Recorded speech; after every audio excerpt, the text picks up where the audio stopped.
Kalau siapa yang kau Lala, itu? Uncle nak ambil gambar dengan Lala boleh? Boleh. Kalau Uncle Aziz boleh? Uncle Aziz boleh?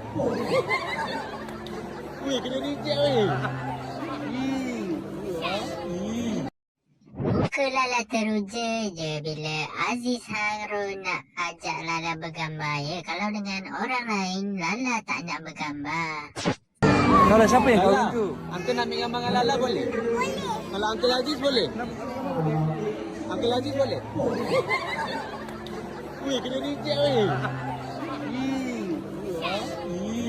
Cara Lala gedik tu antara gedik yang boleh diterima oleh orang ramai ya. Lala ni mesti tiru siapa agaknya ya. Kalau siapa yang kau Lala, itu? Uncle nak ambil gambar dengan Lala boleh? Boleh. Kalau Uncle Aziz boleh? Uncle Aziz boleh? Weh, kena reject weh.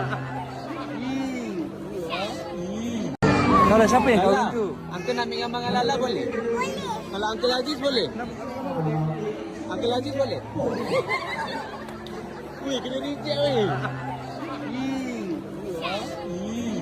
Bijak je kan kalau kita tengok reaksi dan cara percakapan Lala ni ya. Memang budak pandai nampak ni.